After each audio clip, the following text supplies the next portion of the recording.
வணக்கம் மக்களே, welcome to சாரால் ஜேக்கப் எஸ்டேட் லைஃப். நாங்கள் இப்போ மேலே போகிறோம். எங்கே போகிறோம் தெரியுமா?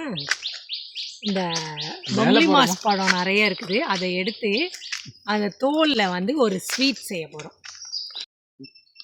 அந்த உள்ளே இருக்கிற சொலையில் வந்து சாலட் செஞ்சுக்கலாம், நல்ல காரமான ஒரு சாலட். வெளியே இருக்கிற தோலில் ரொம்ப இனிப்பான ஒரு ஸ்வீட் செய்ய போகிறோம். மல்லா தான் வழக்கம் போல் மரத்தில் ஏறுறான். இந்த பழத்துக்கு வந்து ஸ்ரீலங்காவில் ஜம்போலன்னு பேர், இந்தியாவில் வந்து பம்ப்ளி மாஸுன்னு சொல்லுவாங்க. நல்லா பெரிய பெரிய பழம் இருக்குது, சிலது இன்னும் முத்தாமல் இருக்குது, சில காய் மஞ்சளாக இருக்குதெல்லாம் நல்லா பழுத்து இருக்குது. இது வந்து ஃபார்ம் பக்கத்தில் இருக்கிற ஒரு மரம். இந்த மரத்தில் வந்து இந்த பழம் கொஞ்சம் இனிப்பாக இருக்கும். மற்ற டீ லேண்டில் இருக்கிற மரங்கள்லாம் கொஞ்சம் கசப்பு இருக்கும். இதில் 2 வெரைட்டி இருக்குது. ஒன்று வந்து மஞ்சள் கலரில் இருக்கும், ஒன்று உள்ளே கட் பண்ணால் சிகப்பு கலரில் இருக்கும். ரொம்ப நல்லா இருக்கும் பார்க்க.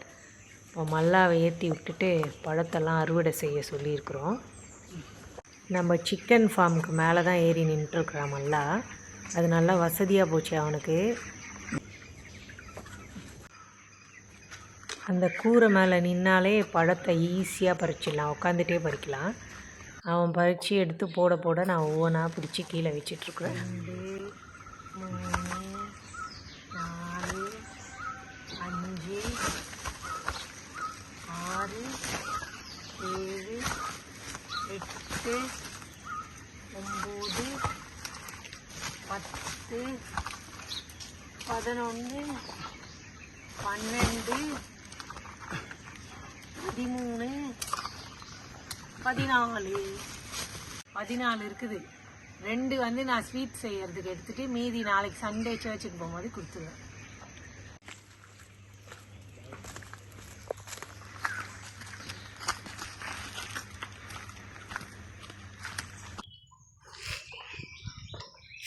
பழக்கடை போகிற போகிறோம். இதுதான் நல்லா ஃபஸ்ட்டு பிஸ்னஸ்.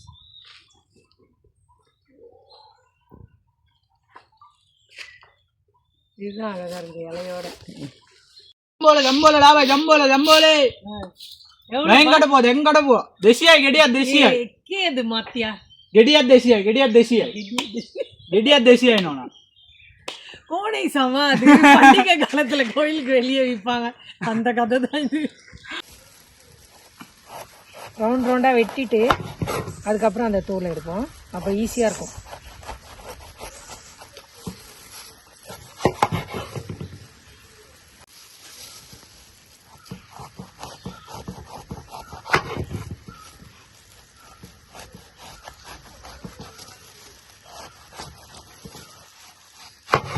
அவ்வளோ பாருங்க, ஒரு ரவுண்டாக வெட்டியாச்சு. பச்சை தூளை வெட்டிடணும், இல்லைன்னா கசக்கும்.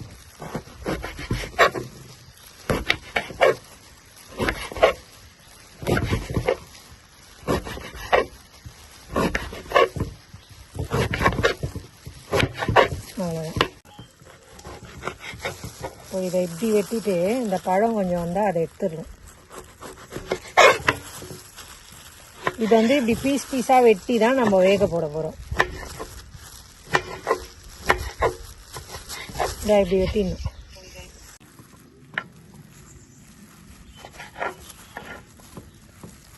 இப்போ வெட்டி முடிச்சிட்டேன். இப்போ இதை நம்ம என்ன பண்ணோம், நல்லா கொதித்த தண்ணியில் போட்டு நல்லா வேக வைக்கணும். அதை இப்போ அடுப்பில் தண்ணி ரெடியாக இருக்குது.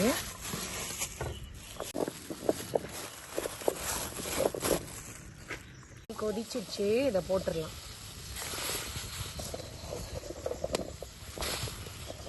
நல்லா வேகணும்.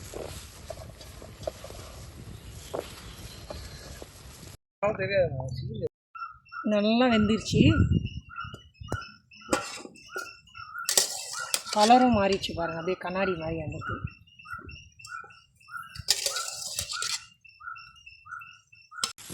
நல்லா வாஷ் பண்ணிடணும், 4-5 வாட்டி வாஷ் பண்ணணும். நல்லா கழுவிட்டேன். இது ஃபைனலாக கழுவுறேன், 4-5 வாட்டி கழுவணும் அதை. அப்போ தான் அந்த கசப்பு போகும். நல்லா பிழிஞ்சிடணும்.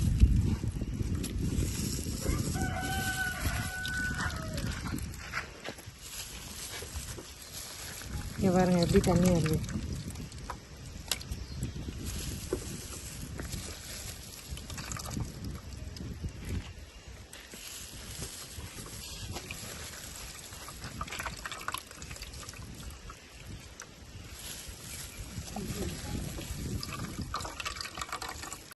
ஸ்ரீலங்காவில் இப்போது சிலிண்டர்லாம் கிடைக்கிறதே இல்லை, கேஸ். அதனால் முக்கால்வாசி அடுப்பில் சமைச்சா தான் நல்லதுன்னு முடிவு பண்ணியிருக்கிறோம். ஏன்னா இனிமே கேஸ் கிடைக்கிறது ரொம்ப கஷ்டமாயிடுமா, பெட்ரோல் கிடைக்கிறதும் கஷ்டமாயிடுச்சு. பெரிய லைன் நிற்கிறாங்க இந்த வார்னால் இந்த பிரச்சனை. அதனால் அடுப்பில் செய்கிறோம். கடாய் சூடானதுக்கப்புறம் ப்ரௌன் சுகர் தான் நான் போட்டிருக்கிறேன். அது நல்லா கரைஞ்சிட்ட அப்புறம் நம்ம கட் பண்ணி வேக வச்சுருக்கிற அந்த பம்ப்ளி மாஸோட தோலை போட்டுட்டு நல்லா மிக்ஸ் பண்ணணும். அது என்ன பண்ணுதுன்னா அந்த சீனி தண்ணி எல்லாம் திரும்ப இழுத்துக்கும். இது வந்து கொஞ்சம் நேரம் ஆகும் இந்த ஸ்வீட் செய்யறதுக்கு. பொறுமையாக தான் செய்யணும், ரொம்ப நெருப்பு வச்சு எரித்து கருக்கிடக்கூடாது. அதுக்கப்புறம் இந்த மாதிரி ஆகுது, கல் மாதிரி. அதுக்கப்புறம் தான் நம்ம கடாயை விட்டு எடுக்கணும். நல்லா வந்துருச்சு.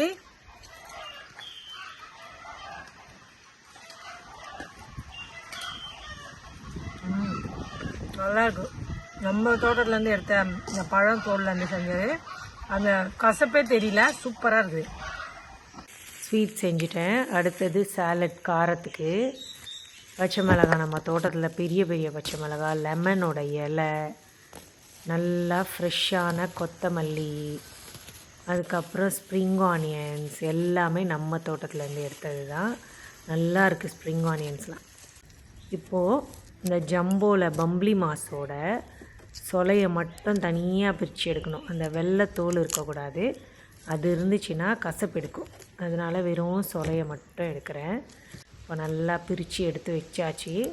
இந்த பழம் நல்லாவே இருந்துச்சு, சும்மாவே சாப்பிட்டோம், நல்லா இருந்துச்சு. இப்போ சாலட்க்கு தேவையான ஸ்ப்ரிங் ஆனியன்ஸை குட்டி குட்டியாக கட் பண்ணிக்கிட்டு, அதுக்கப்புறமா வெங்காயம், நம்ம தோட்டத்துலேருந்து எடுத்தது எல்லாம் குட்டியாக வெட்டிக்கணும். பச்சை மிளகாய் எல்லாத்தையும் ஒரு பவுலில் போட்டு நல்லா மிக்ஸ் பண்ணிடணும். லெமன் இலையை நல்லா குட்டி குட்டியாக கட் பண்ணணும். இப்போ இதுக்கு வந்து உப்பு, பெப்பர் போடணும். நமக்கு தேவைன்னா மிளகாத்தூள் கொஞ்சம் போட்டுக்கலாம். ஏன்னா ஏற்கனவே பெப்பரும் பச்சை மிளகாய் இருக்கிறதுனால காரம் கொஞ்சம் தூக்கலாக இருக்கும். காரம் அதிகமாக சாப்பிட்றவங்க இது எல்லாமே போட்டுடலாம். நல்லா மிக்ஸ் பண்ணி லைம் ஜூஸையும் பிழிக்கணும். இப்போ சாப்பிட்டு பார்க்கலாமா? நல்லா புளிப்பு காரத்தோட நல்லா 2 செஞ்சுட்டேன். அந்த ஒரு பழத்துலேருந்து பம்ப்ளி மாஸ் பழம் இங்கே பாருங்கள், இது சாலட். காரத்துக்கு இது வந்து ஸ்வீட். ரெண்டுமே நல்லா வந்திருக்குது. அவ்வளோதான் மக்களே, வீடியோவோட முடிவுக்கு வந்துட்டோம். இந்த நாள் இப்படி தான் போச்சு. இந்த வீடியோ உங்களுக்கு பிடிச்சிருந்தா சேனலை சப்ஸ்கிரைப் பண்ணிக்கோங்க, அப்படியே கொஞ்சம் லைக் பண்ணிவிட்டுருங்க. நாளைக்கு மறுபடியும் ஒரு நல்ல வீடியோட உங்களை பார்க்குறேன். அது வரைக்கும் எல்லாருக்கும் பாய்.